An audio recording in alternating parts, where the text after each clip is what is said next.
and welcome to our Wednesday night live here on the Inside Texas channel. Got my man Nash talks Texas with me. How we doing, brother? Doing good, man. We're 16-0 in baseball. So there's literally no complaints. Again, life must be easy for you because you're not a basketball guy. Texas trails Ole Miss by a 9 spot right now. You get a little over 11 minutes left in that. May or may not have to have it if you're Texas. A lot of people think Texas may be in regardless, but you drop this game. I mean, you're definitely, in my opinion, at best, you're playing in the first four. You're gonna have to win a play-in game. Then 2 days later, you're gonna turn around and play a team that's had a few more extra days of rest than you. Again, never really know what you're gonna get with this Texas team. Officials are really kind of letting them go at it. Cool, whatever. Hey, you have to just man up and play right back, right? I mean, like if they're gonna just, it's a street fight. Said on Twitter, it looks like a street fight out there. Ole Miss is wanting it a little bit more, is what I'll say. Yeah, Nash, any thoughts? You been watching the hoops game at all? Nothing? I've been watching a little bit of it. I'll just say, for those that are watching live right now, both shows, that 3-point foul that they just tried to get for Ole Miss. I mean, good. That needs to be gotten out of basketball. Like that's part of the reason why I don't watch basketball. It was an underhand shot. I mean, it's just, I don't know. There needs to be some discretion that's used for what's a real shot that's meant to be taken. I will say this: Ole Miss is sneaky good at fouling on 3-point attempts, and not. They know what they're doing. I mean, they're borderline fouls, and they do them on almost every 3-point attempt Texas has, as long as the shooter is within reach of the defender. It is what it is. That's the only complaint I'd have about the officiating, especially when they just gave, like Nash said, they just gave Ole Miss that call right there on that 3-point attempt. But all right, man, we're here. Nobody's granny tossing from the 3-point line. Yeah, I mean, it is what it is. We're gonna talk a little Texas football. Obviously, we're gonna talk some Texas baseball. We'll talk basketball as this game wraps up to its conclusion. At the end, Nash, you gotta wait. It is spring practice. It is day 3. We have seen all of the clips. We've seen not a lot of Arch Manning passing because he's not passing, obviously. We've seen KJ Lacey throwing some darts to Cam Coleman, to everybody, really. He looks really, really good. To me, pretty clearly looks like QB2 for Texas, and that's not a knock on Dia Bell. I'm pretty excited about KJ's time when it does come. Don't get me wrong. Not wishing time away here, especially not with Arch Manning. But KJ is no slouch, and he's going to be fun to watch at Texas. Again, you've seen a lot of Cam Coleman because, again, newly in burnt orange. You want to hear his name. You want to see the clips. You want to see what it looks like. And guys over at Inside Texas are doing such a good job of posting everything and getting every update they can. You've got Evan coming in live and Joe coming in live. I mean, obviously Eric's at practice too, and sharing his thoughts and opinions every chance he can get. And so hop on over, guys, to Inside Texas and join us. Come talk about spring practice with us over there right now. New members joining for just $1. Hey, come hang out with the guys. It's going to be long off season. I say it every time I'm on this show because it's true. Come spend it with the guys over at IT and do it on the cheap right now. But all right, Nash, man, you're on Inside Texas all the time. What's been your main thing that you've kind of looked at, the early headlines? You've seen clips, maybe you've seen some articles, you've seen notes. What's the main thing you've seen through 3 days of spring practice that kind of has your attention? Jermaine Bishop. I mean, that's a problem right there. Because it's talk about it. It's hard to keep. It's hard to keep dogs off the field, and I mean, Sark's gonna have to really figure out how to use him and use him in a really, use him in a smart way. I mean, it's just that guy. We've had plenty of Texas receivers that, I mean, look, there's a lot of guys that are athletic, right? Like that's all fun and all.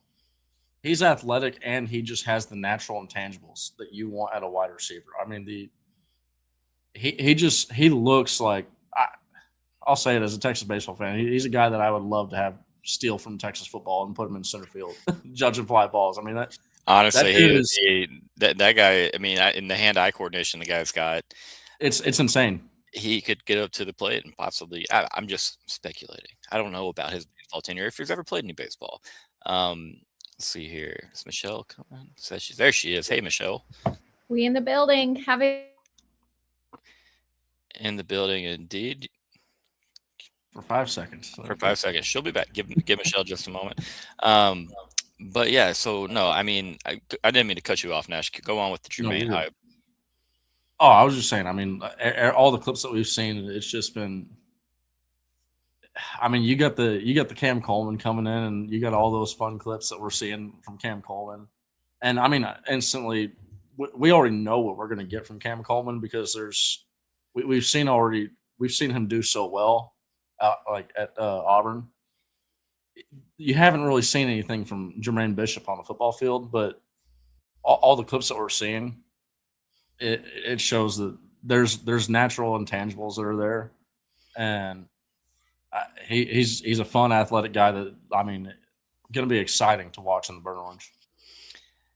I mean, it's easy to kind of get lost up in the hype for Jermaine, because I mean, and again, Michelle says technical difficulties like our basketball team. She'll be back. They're not wearing pads. You know, it's Cam Coleman's over here.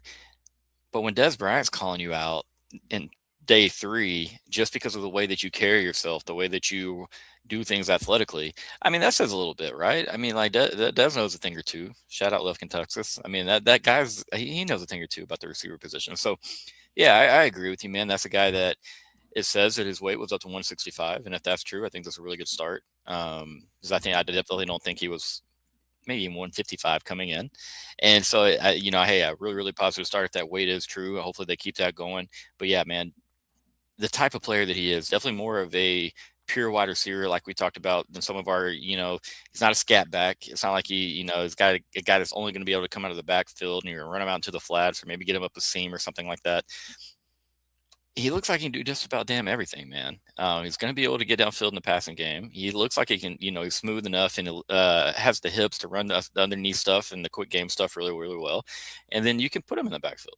I want to see a package with him where he lines up a lot out of the backfield as well, just because you're not going to ask him to pass block. But I just think you have more concepts available to you. I don't really love the way that we used like a Ryan Niblett per se.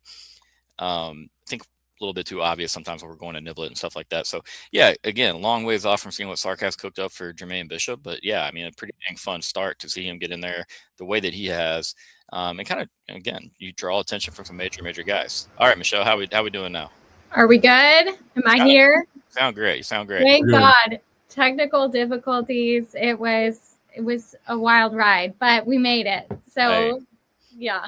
Nash can tell you I've been there. Maybe a good omen for Texas basketball. Maybe they'll start turning around. That's what I'm hoping. I'm like, maybe it like unplugged them and now they're going to be plugged back in. Like maybe they were directly connected with my Wi-Fi. Who knows? We'll see.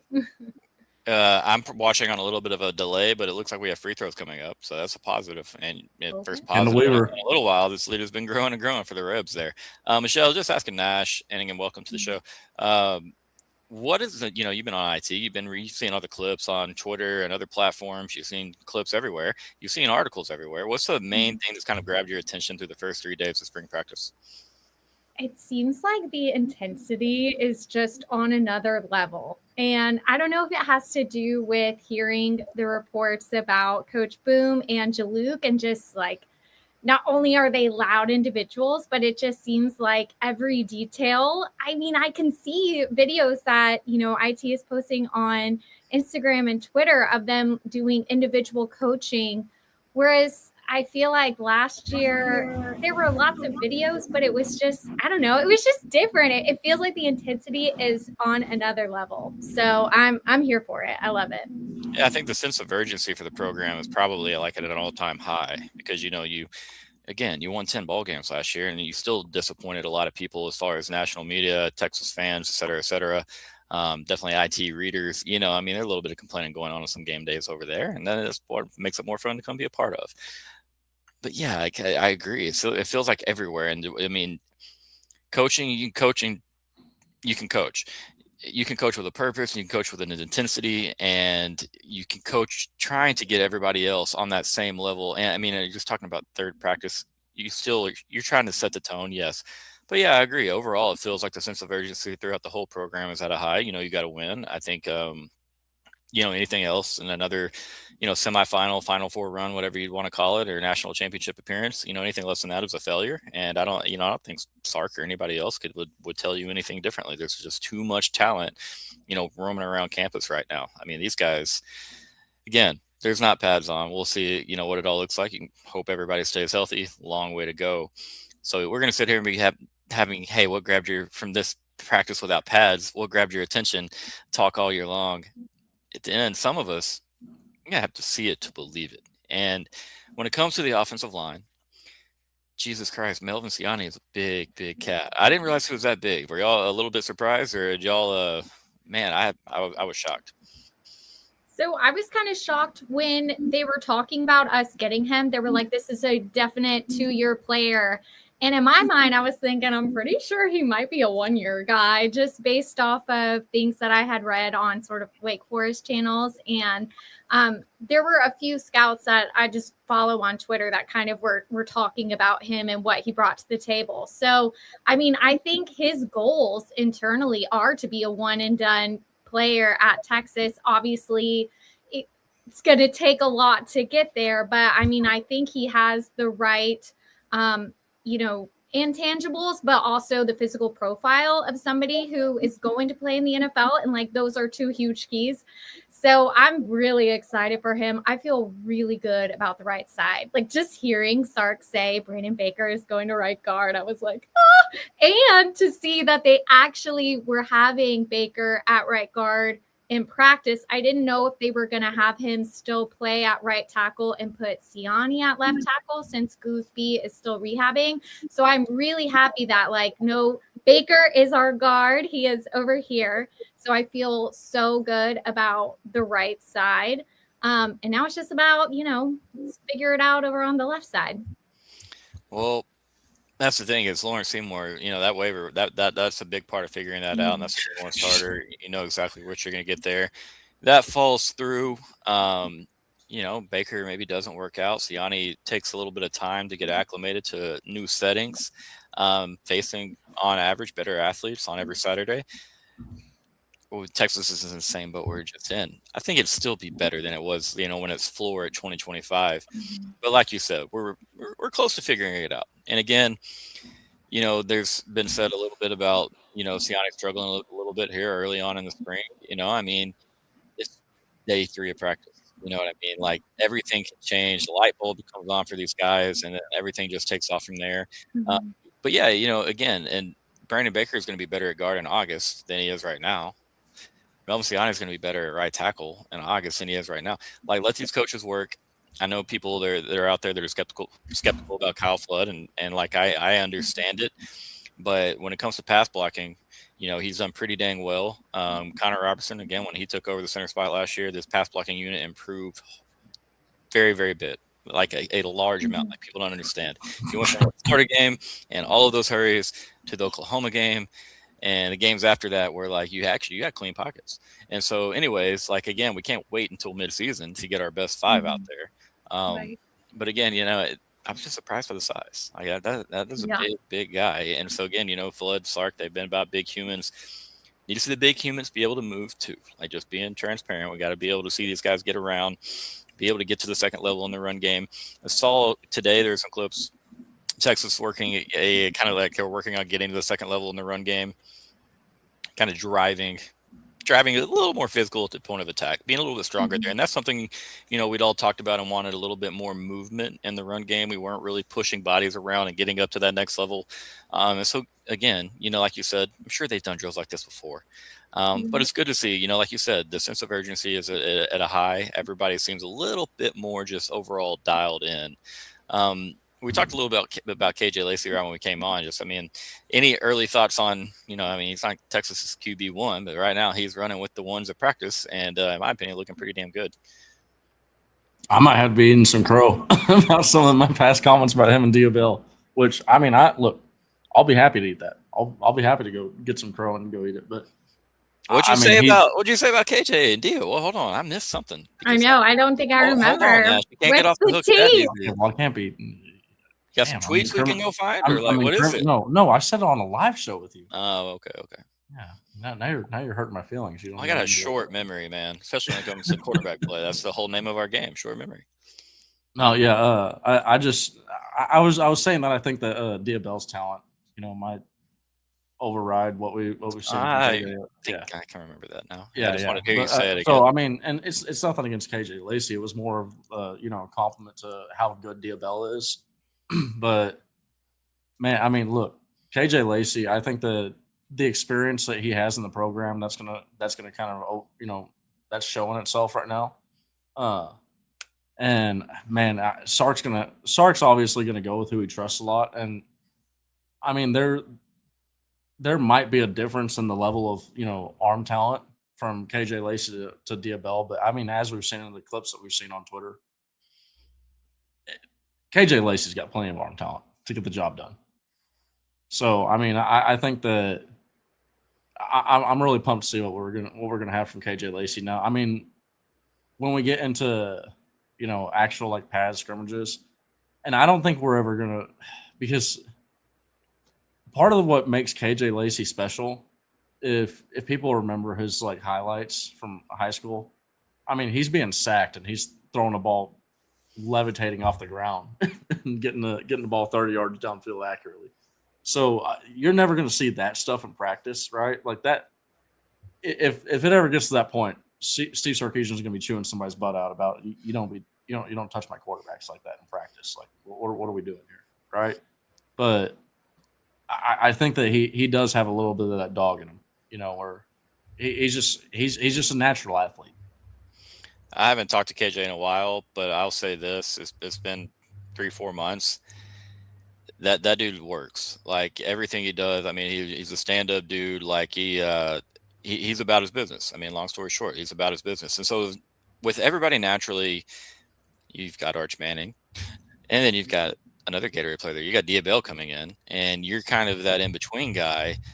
Like naturally, in my opinion, it's pretty easy as an athlete and a competitor to feel really overlooked in that moment. And not saying that's his coaching staff feeling that way or anything, but just a national perception from the fan base and just general opinion of the program. Like some people, you go Arch, and you still could be right, Nash, and I'll have to eat the crow. All right, I'll do it. But man, KJ looks really, really good. And again, it's the third practice. I said he clearly looks like QB2.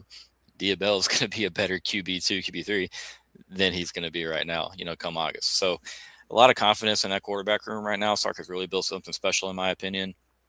Texas is set up for, obviously the next several years. So, yeah, any thoughts from you? Have you watched any of the clips of Michelle? I've kind of been diving into it a little too deep, trying to see every throw I can from the guy. Yeah, I'm really excited because even Evan said today in his sort of post-practice report that KJ Lacey clearly looked like the QB2.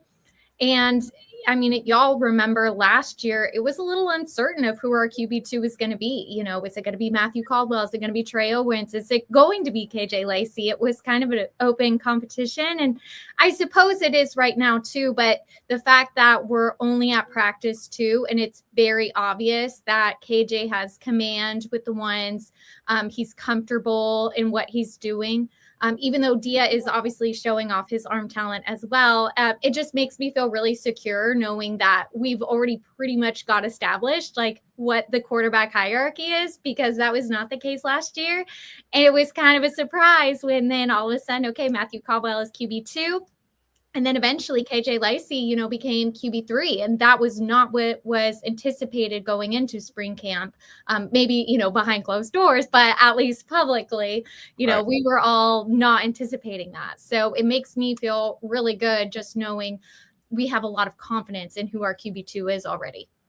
Well, yeah, clearly, I mean, Sark and the staff have liked KJ from the jump. And like you talked about, he went ahead and like not many people anticipated did get named as QB3 ahead of Trey Owens. And again, good luck to Trey, at his new place. But KJ, man, I mean, he can do a lot of things that the modern college quarterback can do. He can get out there and make plays with his arm, but then do so with his legs as well. He can extend plays, like Nash talked about over at Saraland, Alabama.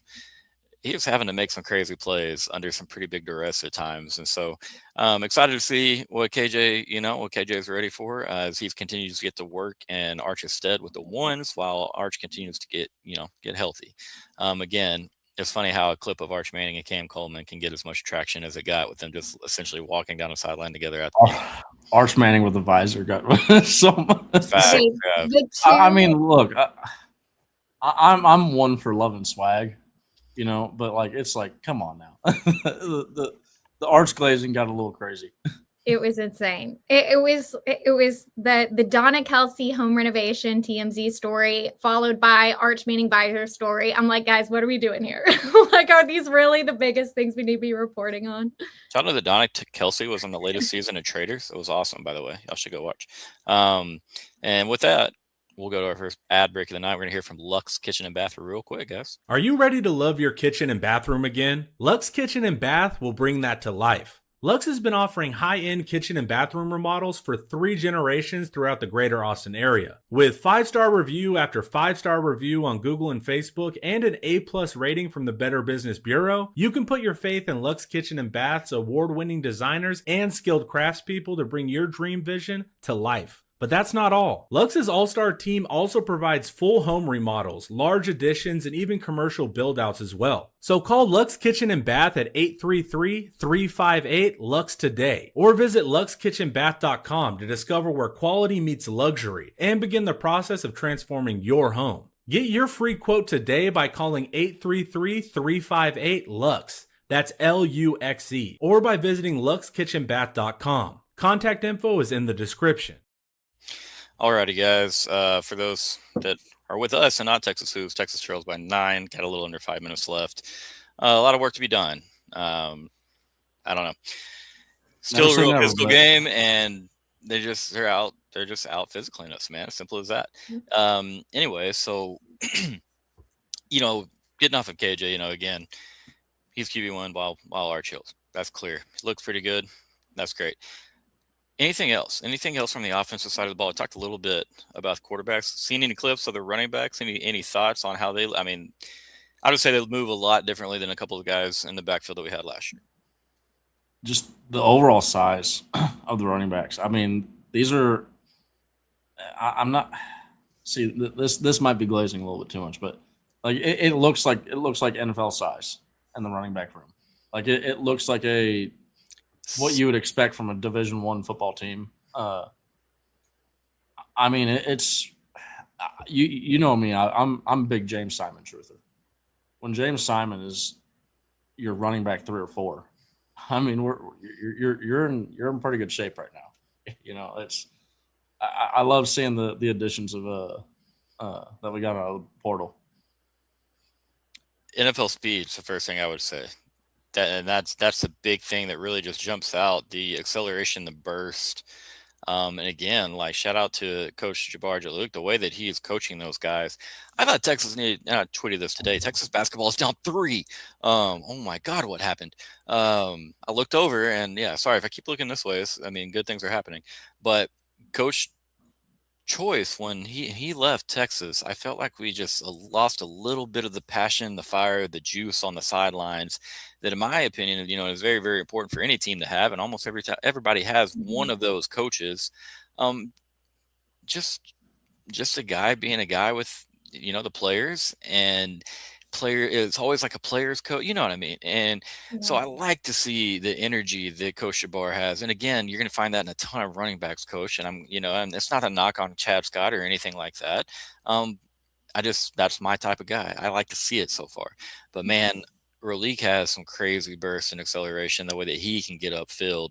And again, I'm not knocking the guys from last year, but we talked about the lack of home run hitters, the lack of just really, we didn't get to the second or third level too often last year, unless we're playing Oklahoma or A&M.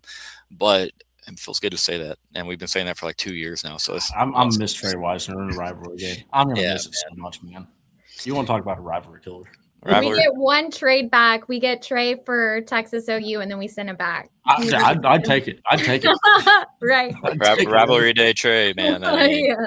And again, appreciate all the work that he did. And I don't want to sound any of it like it's spite or, like a great guy. Shout out Aunt Miss Angie. But I just love the speed that Texas is out in the backfield, just like Nash just talked about. Guys that are really going to help this offense. You're not just going to be able to key in on Arch Manning and the passing game and, we can blitz them here and there. Like, Texas is going to be able to run the football a little bit. better, a little bit better just by default because of those two backs. The O-line should be better. I feel like we don't have a guarantee. I feel like we're close to guaranteeing, but it should be better. The backfield is definitely better. I mean, that's the safe thing that we can all say there. So I feel confident about what we've seen there. Ryan Wingo returned to practice today, correct? Yes, I have one more comment though on the running backs. Two little things that have stuck out to me. One was that Ryan Niblett apparently has looked really good in the backfield. That's exciting. I'm always looking for him to get more action on the offense. He's just so speedy. And then the second thing was that they said they were practicing different, I don't know exactly what the terminology would be, different formations or just different mechanics for doing 20 and 21 personnel, which would be two running backs on the field, which is something that we offense. Have not done like at all. And I remember in one of our live shows a few weeks ago, we were like, do you think we'll get that? And we were all like, nah, no way he does that. But now I'm like, maybe we will. Why else would they be practicing it? So yeah, I mean, Brennan Marion I was going to say Brennan Marion definitely is banging a wall somewhere. We couldn't run go-go when I was there, but now you're well, he gave him some concepts. Like we've seen some we've seen some 20 and some 21 from Sark. But we didn't have the cats to do it like we have right now. Right. In my opinion. And again, you want to have a good H-back, and that's going to be your Nick Townsend. You know what I mean? So I need to see how he's progressed and how he looks at an H-back, but he's violent. Yeah, and he'll be better overall as a blocker than he was in 2025. So the physicality is there, as long as the technique is there. And again, so Texas should be able to run some more 2021 or some 21 or 20. And that, again, that gets me really, really excited. I have a package with Jermaine Bishop and a two-back set. Okay. And that's one way that, you're not just being blatantly obvious, is that if you're running a ton of two-back stuff, you're pretty, Sark's playbooks are deep. You're going to have a ton of stuff in there, a ton of looks. And so therefore, when you bring Jermaine in there, you slide him in at that second back, you're going to be a little bit ready to rock and just like little cheeky. I love it. You know what I mean? And again, Sark loves to show one look and run 3 or 4 different things off of that. So again, I'm going to trust Steve Sarkisian when it comes to putting a package together for Jermaine more than myself. So if I don't see him in the backfield, no qualms, Sark. No big deal. We're good, buddy. Don't worry. Texas down 3 with the basketball. That is good news. About 3.5 minutes left there. Nash, you might be ahead of me because I'm watching on delay. No, I was behind you. I mean, behind me. Okay. You said that, and I had to come through, and I pull up ESPN. And I'm like, I don't have it on. I'm gonna leave it off because I don't want to jinx it. So thank you for unplugging the you're welcome, guys. Honestly, I don't know how that works so well. You hopped in, Texas makes a little bit of a run, they're back in the ball game. But yeah, no, back to spring football. Michelle, you talked about something right after you got on, and we were kind of on the offensive side of the football. No, can't do that yet. Can't. Ryan Wingo, he's back. Anybody see any clips, any notice anything on Ryan Wingo from day one? I think just that he was there. It seems like he's still recovering. Maybe he caught a couple balls, but I really didn't see that much or hear that much. I just want him to get 100% healthy. I know that he will get the reps. I just want him to focus on his health. So I don't mind not seeing him yet. Yeah, I mean, there's nothing there. I mean, he's just returning. He's waiting to get healthy. It's just, hey, we had clips of Arsh standing at practice. Where's our Ryan Wingo clips? You know what I mean? That man had three one-play touchdowns to start games in a row. We got to get that man some clips while he's getting help. No, I'm kidding. Again, so you talked about Coach Boom, and he definitely just has a way of sternness about him where it's like, yo, I better get it in gear with this guy. Like, I better line up. And I think it was the clip that came out yesterday, and I can't remember which DB it was, but his like, holy shit, you're going to be in this spot all the time. If you can't do that, you can't play. And I'm like, I missed that, man. Missed that. There's a guy. And that's a very subtle intro to, what Coach Boom can do or say as a coach or a defensive coordinator. But I like that a lot, man. I love seeing Coach Boom back on the 40 acres again. Go look at the Texas defenses in 2000s before, during, and after he was there. And he really kind of just raised the intensity overall of Texas's defensive play for a little bit there. And again, not hating on Gene Chizik, who was part of us winning a national championship. But, man, there's a lot of talent on that defense, especially on that back end and that secondary and in that defensive line. A lot of NFL players, I'm just saying. I do think Muschamp's probably the best defensive coordinator Texas probably ever had. I think he's He's an elite defensive mind. But yeah, I mean, how big of a thing do you think that is for these guys to have a Coach Boom, who, again, none of these guys play for Coach Boom, clearly, but just a guy that's a little bit maybe louder, a little bit more, uses his voice more often. I mean, he's going to get on these guys, and a little bit, PK got at him too, don't get me wrong, but it's not going to be the way that Coach Boom gets at him. And then there is some familiarity with Blake Gideon, who has recruited some of these guys and got some of these guys to sign. And, like, how big for that Texas secondary is it to have those guys back around? Not just a Texas secondary, but overall defense.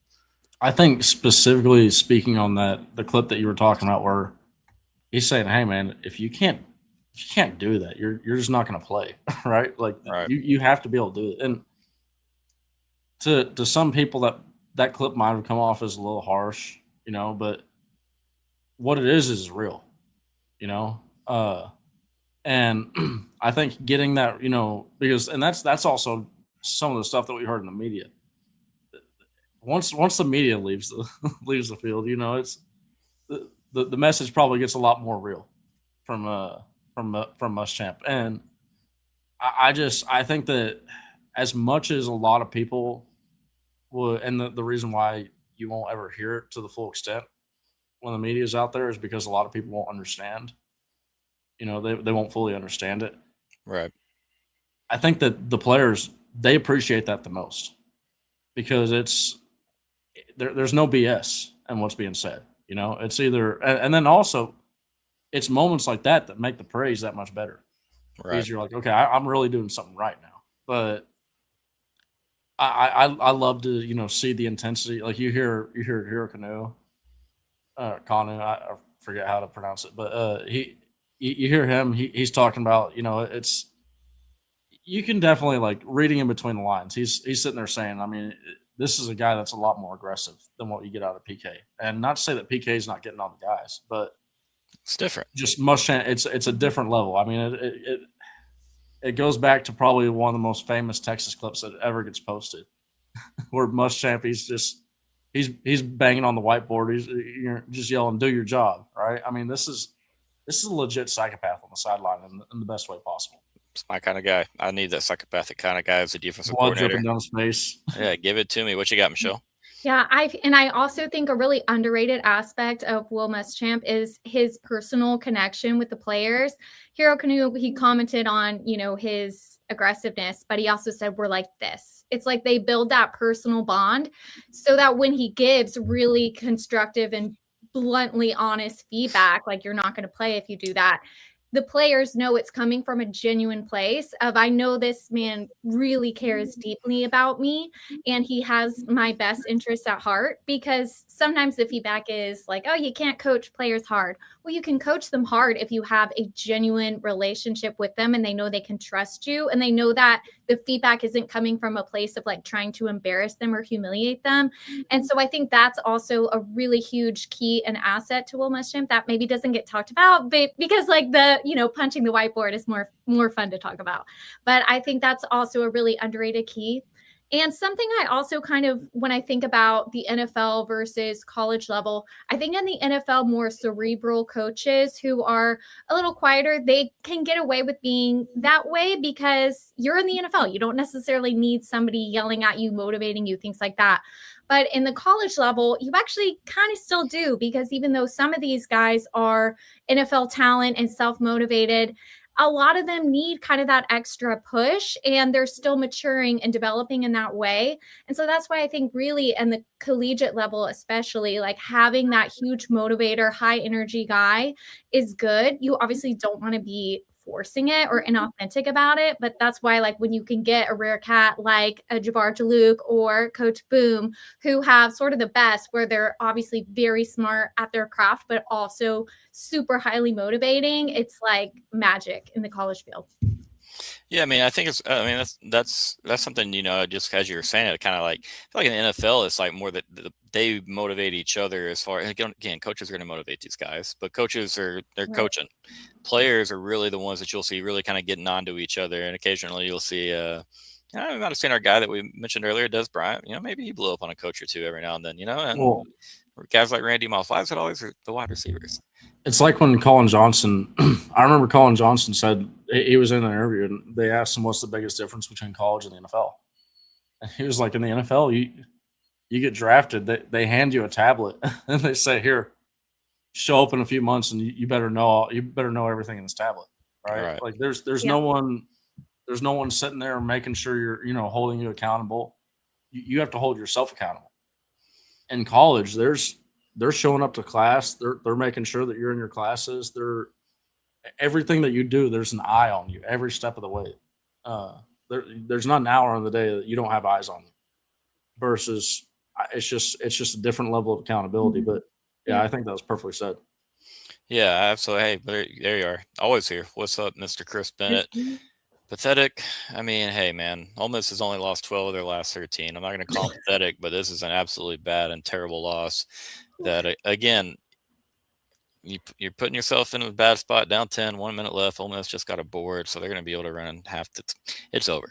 But yeah, no, I appreciate you guys being here, Ingrid, Crash Out Crew, you guys showing up. Thanks. But yeah, I wish it would a lot differently. People are going to have some comments about Chris Beard beating Texas. Obviously went 1-1 on the season against one another, but it's just not a good performance. And the guys didn't show up.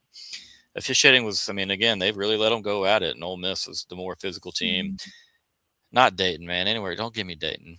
You know what? I'll trade Dayton for the men, for Fort Worth for the women, which I think they've gone out and earned to play their first few games or play their regional in Fort Worth and have that be filled. I hope everybody can make it. I will try my best to be up there. But yeah, Chris, this was one good take right there that I'll say.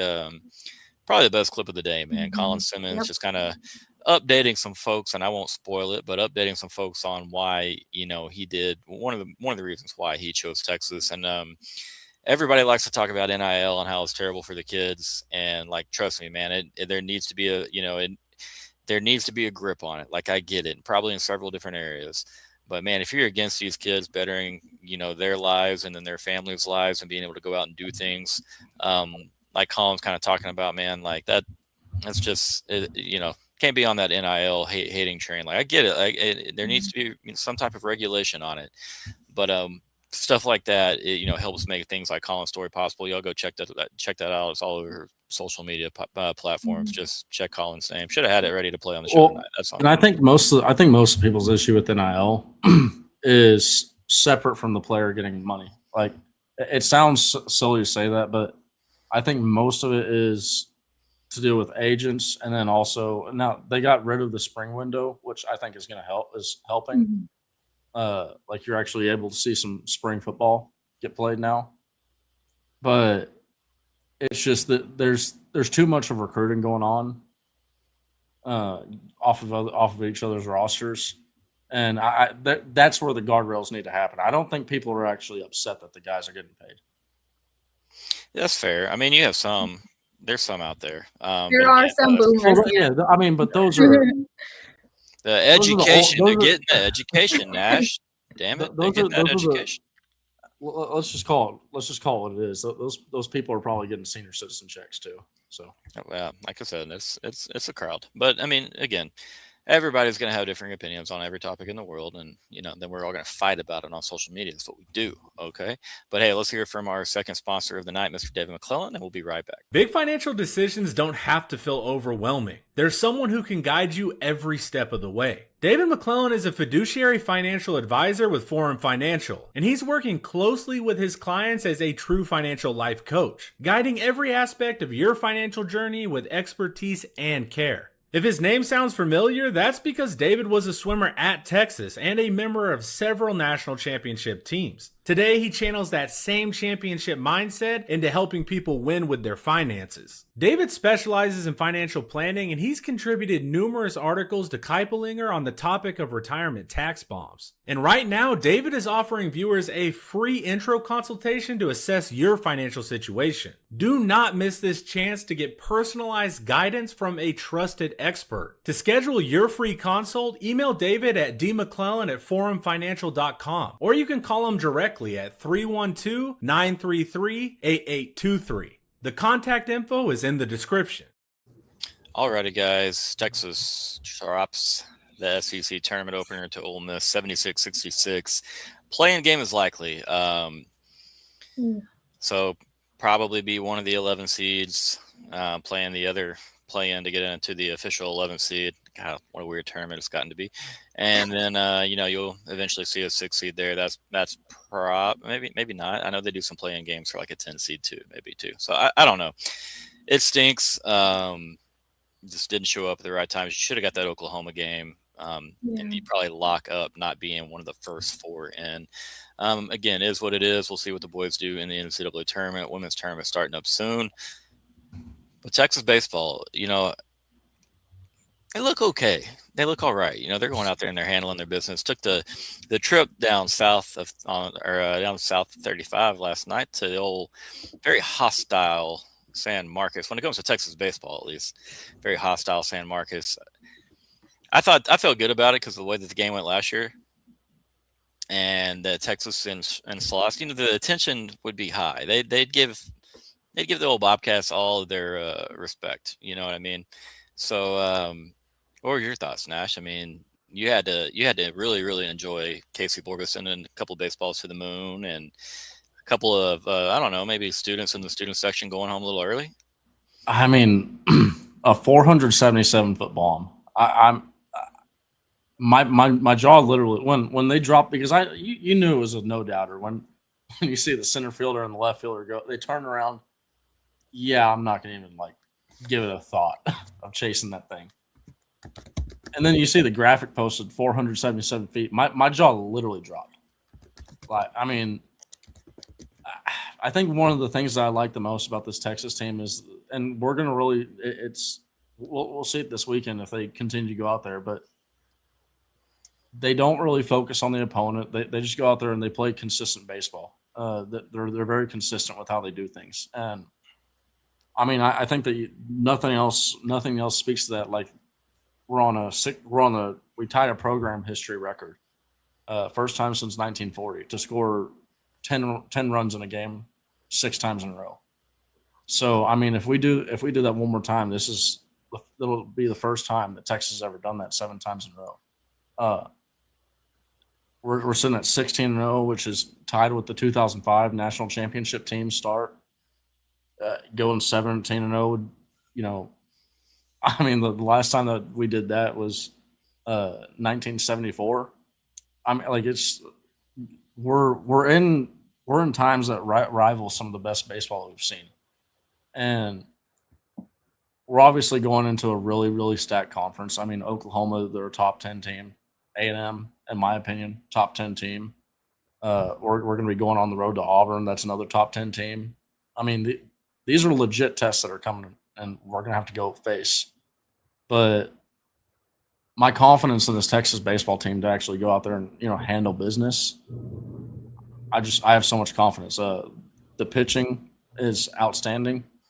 I'll have to go because we're at 30 home runs right now. I'll have to check and see. But I believe off the top of my head, that's on pace to match up with what we saw in the season where we had, I think, 128 home runs in 2022. So it's not just elite pitching. This baseball team is putting the ball out of the ballpark. And then not only putting the ball, but most of our hitters are hitting above 300. And then we have like five guys with the OPS above 1,000. It's just, you're seeing a lot of quality at bats. Now, I get last night we struck out a lot more than you'd like to see.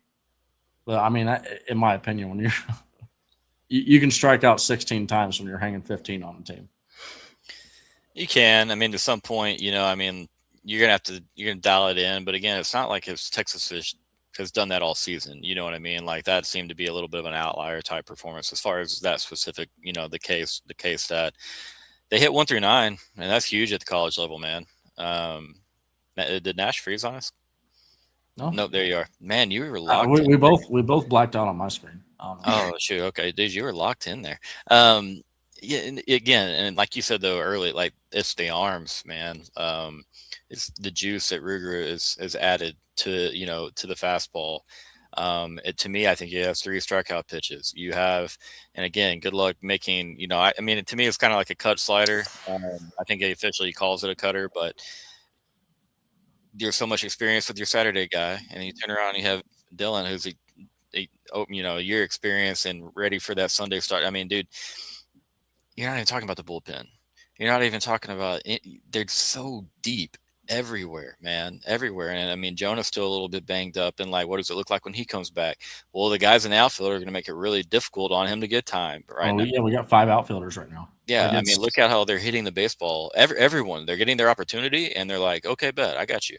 I mean, like they are absolutely raking the baseball right now, like you said. So 6 straight games, 10 runs or more. You do it if you do it Friday night, and that's the all-time record. That's what I think people outside of Texas, outside of Austin, that really follow the baseball team. I think that's where Texas still has some work to do. Nobody, you see a lot of talk about top teams in the SEC, top teams in the country, and the cry about Texas is they haven't played anybody. So we're about to play a lot of really dang good clubs and in a hurry. And so, hey, we'll find out exactly what this team is made of. But like you said, Nash, I got a lot of confidence in this ball club. I think they do all the little things really, really well and are only going to get better at those throughout the course of the season. And the big thing is that you have those arms to rely on. Not every single weekend are you going to have your Friday, Saturday, and Sunday guy, be on their A game. Well, you got some dang good options in the bullpen. You got some guys in the bullpen that can eat up some innings. If there's early struggles, maybe it's command or a guy who just gets touched up. It's baseball. That happens. But you got some guys in the bullpen that can eat up some innings. You got a lot of guys that can sit guys down. It's not like, we just got some – oh, man, think back like 04 Texas baseball started out. Like, I don't know what it was, but Justin Simmons, I don't know if you remember him. He threw like 84, 85, and it was all location. The game has changed big time. You got to have some velocity, and Texas has it all over that pitching roster, man, top to bottom. So excited to see it. Michelle, you a big baseball gal? You follow the baseball guys much? Softball? So I just follow Nash, and that is how I keep up with the baseball team. And Kodak in my group chats, he's keeping me informed on the baseball team. It was so funny because 2 weeks ago after the show, my mom was watching, and she called, and she goes, I listened to Nash. She goes, does he really think that we can win the national championship in baseball? And so then we were talking about it for like 10 minutes. I was like, I think so, Mom. So we're kind of more on the outside, but I really get invested when it gets into conference play. So I'm looking forward to that because that's going to be ramping up soon. But yeah, I mean, I'm here for every Texas sport. I'm just not as dialed in maybe on baseball in the beginning parts of the season, but I'll lock in soon. Yeah. I mean, I was just going to say, and like Cord was talking about, like when you start even dipping into the bullpen. I mean, Evans talked about this before. Hayden LaFew might be the best kept secret on this Texas pitching staff. And he's thrown 3 innings pitched, which means that he's thrown for 9 outs worth of baseball. 6 of those outs have come from strikeout. Thomas Burns, of the, I believe, 18 outs that he's thrown for, might be 17. He has 11 strikeouts. I mean, and I think a lot of where this comes from, Max Winter is very much a guy that he wants the team, the pitchers. If you're not throwing strikes, you're just not going to be out there, right? Right. He wants you to pound the zone. And I think a lot of the confidence that comes from, throwing these strikes, we also have a really good fielding defense. I mean, we're one of the best field. I know some people have disagreements about how effective fielding percentage stats are at telling how good of a defense is. But, I mean, the proof is in the pudding that this team they go out there. I think our infield is one of the best infields in the nation, if not the best.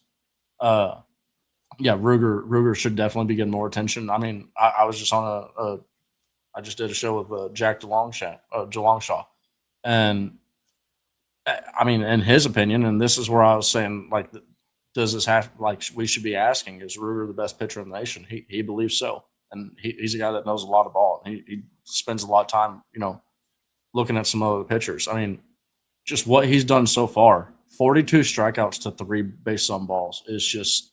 That's crazy. It's insane. It's not real, right? And the fact that it actually is real, I don't care that it's come against lower competition. Yeah. Baseball is one of these sports that it is so easy just to lose a game here or there, have a bad performance here or there, to see the consistency. And like Cord mentioned earlier, the velocity from Ruger Rojas, he's coming out there chunking 97, 96 early on. Wow.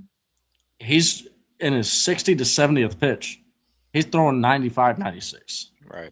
I mean, the stamina that he has is absolutely unreal. Then if for some reason the team starts to they start to get to figure out Ruger Rojas, the second time around through the order, because usually that's where you start to see pitchers get touched up. Is first time through the order, okay, they're able to go through and pitch, but once the batter's seen them, and once they have more data to go off of, they start to hit the ball.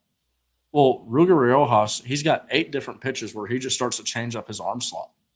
So it's almost like seeing a completely different pitcher. I mean, this is It's a really good point. And then we're thin on catcher right now because we lost Presley Corville for a little bit. I still don't know what the hell he was doing running into a wall. I mean, you're a catcher, son. What are we doing? Shagging fly balls, running into the fence. But Nash, you were a kid once. Come on now. Yeah, well, and also you just, as a baseball player, you're always going to naturally want to even if there's nothing competing for, you're naturally just going to want to try it. You're going to want to put your best foot forward. Otherwise, to be quite frank with you, if you don't, I don't want that player on my team, right? I want the guy that even in practice, it doesn't matter. And not to say that practices don't matter, but like a player-led practice or something like that. Just like guys screwing around, I want them doing their best every single time that they step on a baseball field, because it's a kid's game, and as long as you get to play it, that's something special, and you should never take it for granted. But I mean, something that we've seen that's different, that you're going to see a little bit less of it until he gets healthy, is Andrew Ermis. He's actually going out there. Last year, Rylan Galvan, I believe, started. It was like 95% of games at catcher. Right. You're not seeing that happen with Carson Tenney this year. Carson Tenney's able to get some rest. He's able to rest his legs. You're able to get other guys on the field. So a little bit thin at catcher, but I mean right now. But the depth this team has across the board, on whether it's on defense, whether it's on offense, whether it's pitching. I mean, you look at the offensive side. This is a team that you got a lefty on the mound, or a coach comes and brings a lefty out there. You can pinch hit the righty, because you're not losing anything on the defensive side when you bring out that left-handed hitter or the right-handed hitter. I mean, it's a really fun team to watch, and what they're doing right now is extreme. It's special. I mean, there's a lot of people that know what they're talking about, and they're sitting there saying that this is the best pitching staff they've ever seen at Texas, which is out of all the pitching staffs that we've had, that is extremely high praise.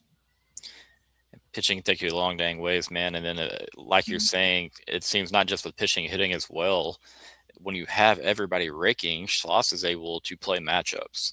You know what I mean? That's a big part of winning at a high level of baseball, especially, if you're potentially get to, Omaha, Nebraska, and they're playing for a national championship, or at least on that run. Being able to play matchups is huge, man. And then, like Nash just said, not falling off when you're playing matchups. Texas has options, man. And again, a long way to go. Nobody's getting ahead of themselves, but Texas is clearly one of the top teams in college baseball. And again, it's pretty early. They're going to have to go prove their worth in SEC play. Well, and Ole Miss, go ahead. Ole Miss is coming up, and I mean, they just went and played Southern Miss at Southern Miss. It was a 2-1 ball game on a Tuesday night. I mean, and with a rowdy crowd. I mean, Southern Miss might be one of the best teams. They might be you could make an argument that they're the number 1 team in the nation right now. I mean, Ole Miss is not. They might be, 4th or 5th best in the SEC right now, but that just goes to show the depth. I mean, they're going to come in here and they're going to getting to 17-0 or 18-0 or anything like that. I mean, getting to 17 or 18 wins this weekend is not going to be just some, easy cakewalk. And this is where, people have had issues about Texas, and it's mainly non-Texas fans. People have had an issue about Texas, who have they played? Well, that argument's going to start to come to an end really quickly. Yeah. No, absolutely. And that's a good point, man. I mean, shoot, it's been this way for several years now. If you're one of the 3 or 4 best teams in the SEC, you're capable of winning a national title. And so that's where I want to see. That's my big goal for Texas, is simply I want us hosting. I want to be a top 8 national seed to where we're hosting all the way through. Yeah, sure, it'd be cool to have a great draw in Omaha and yada yada. You can't control all of that.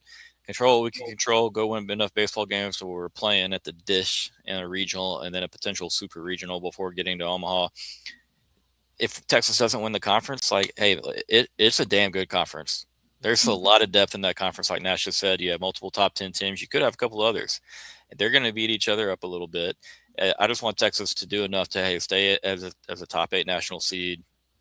That's all I'm looking for, because this team's. I should add one caveat. Please stay healthy.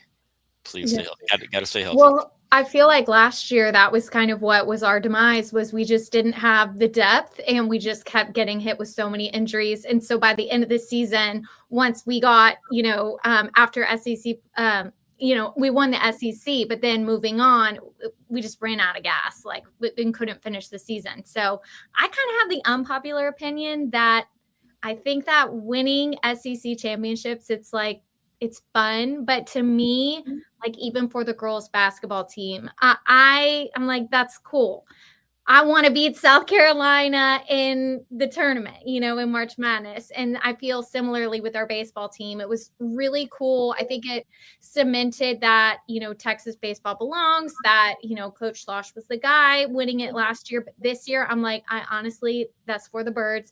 I just want us to do well in Omaha. So that's kind of like my unpopular opinion. I know a lot of people are still really into making sure you win all the conference championships and things like that. My mentality is more of like, that's a bonus. I want the whole cake. I don't want just a piece of the cake.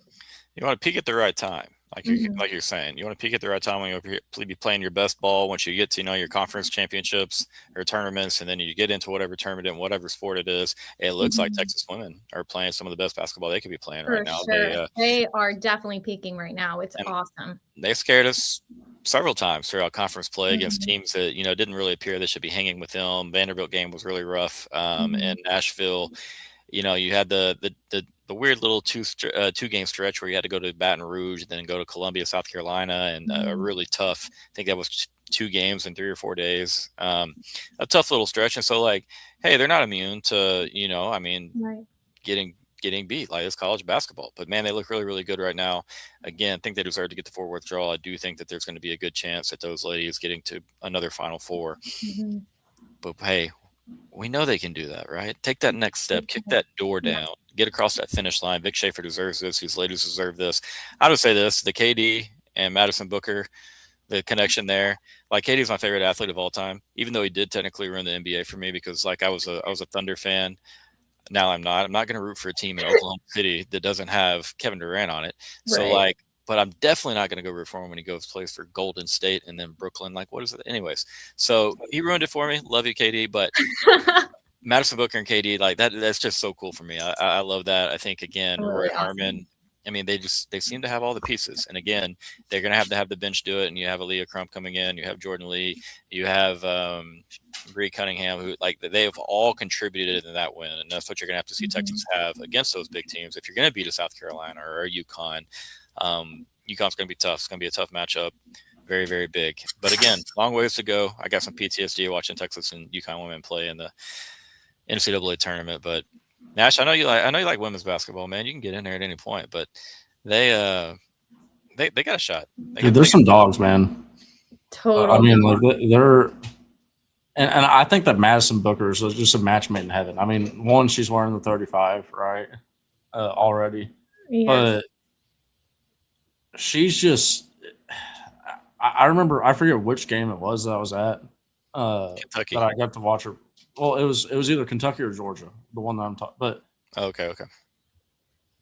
She wasn't scoring points, right?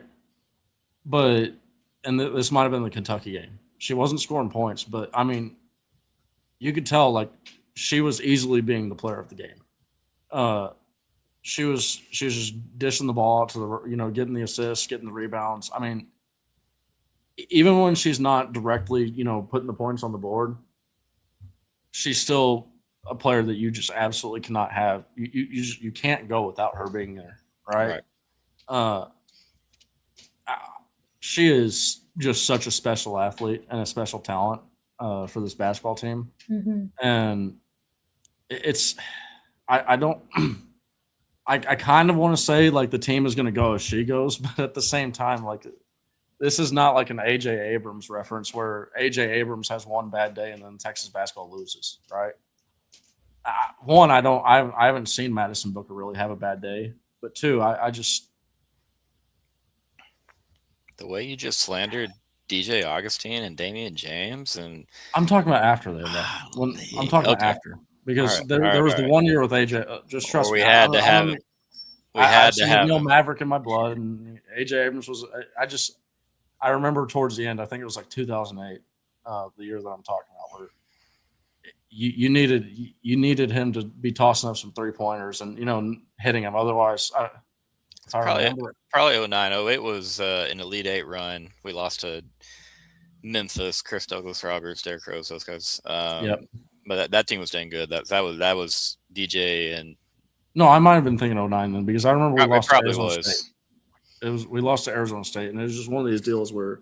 Oh, that's AJ Cameron. If I remember, like we had like Ashton or something like that.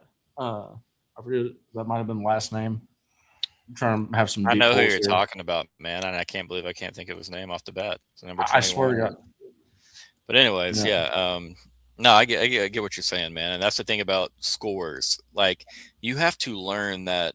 Okay, like not every game are you going to be able to go in and drop your standard output of points, or you're going to be able to go fill it up. Like, you play such a high collection of games between even once you get into junior high school, college, pros. Like, sometimes shots don't fall. How can you affect the game outside of that? How do you play defense? How do you pass the ball? How do you rebound? What's your decision making like? What's your leadership like? And she checks the boxes on all of those. And so that's what's really impressive about Madison. Again, I think she's coached by as good as there is out there in college basketball, and Vic Schaefer. I can't explain how bad I want it for those women. Like, I can't. And for Vic, I mean, when Rory, when they were asking her in the post game, what did coach tell y'all in the locker room? And she goes, losing isn't an option. I was like, oh my God, I had chills. And you could tell because that first quarter, that 14-0 run, I mean, they punched South Carolina in the mouth and said, get up.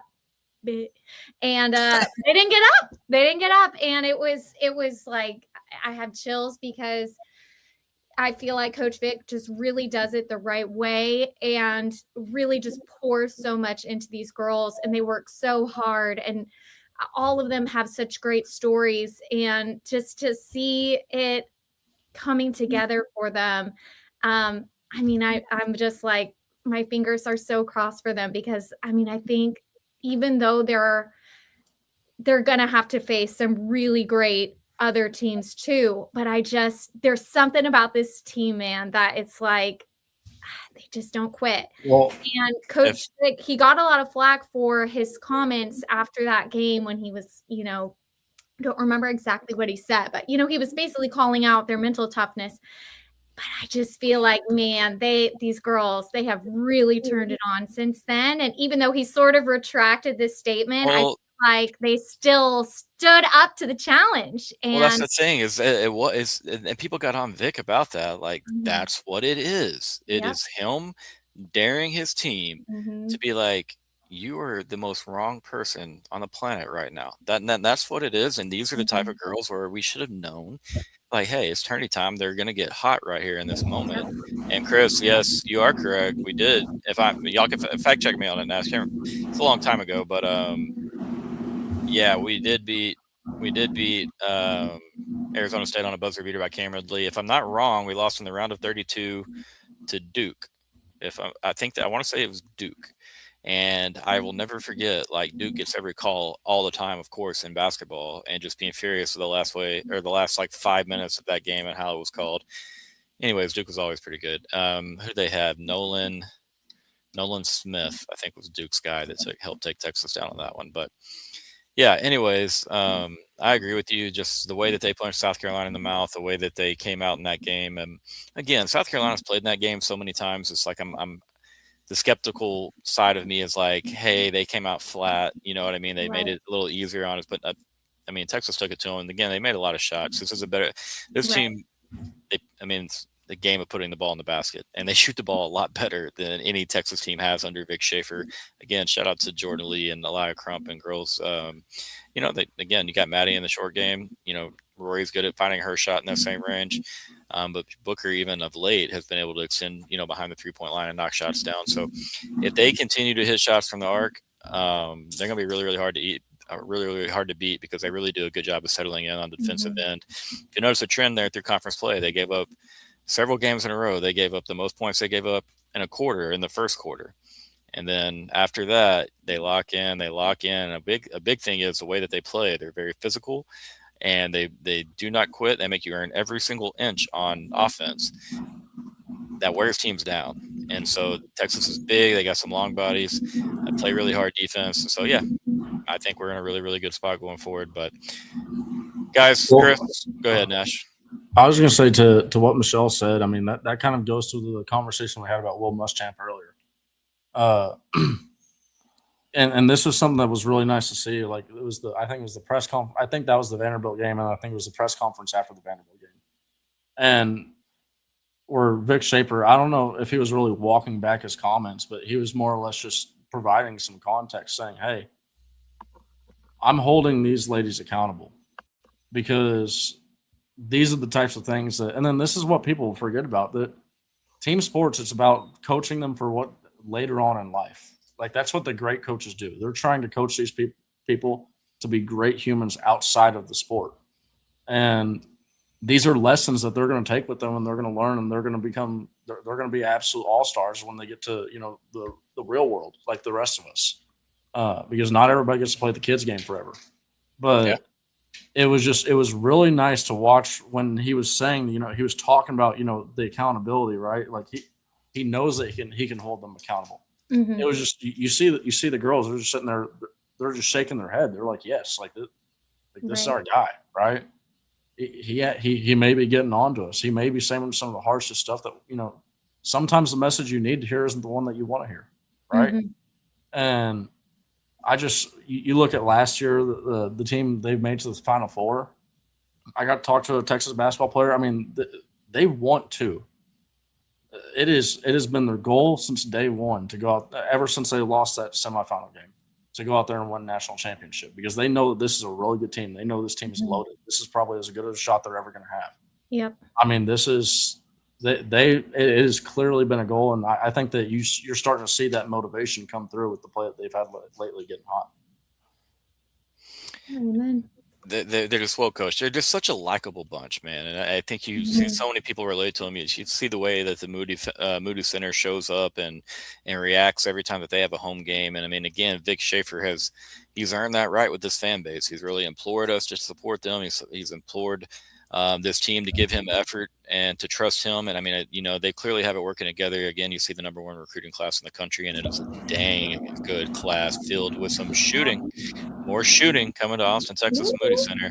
Hopefully for the men's side as well. Sarah Graves, yeah, she's fun. That video is really cool of her filming every workout that she did in high school, over 800 videos, just to see the progression. Really, really cool. And you can always respect a young lady's grind like that. So, again, guys, Chris, you're the commenter of the day, man. Thanks for all the interactions, brother. Best Longhorn fan there is. Yeah, man. Literally the GOAT. Literally the GOAT. Nash, Michelle, thanks for doing this. Michelle, glad we got you in here and worked out the issues. But yeah, guys, get ready. We got the Players Championship this weekend in golf. I wish I was in Florida.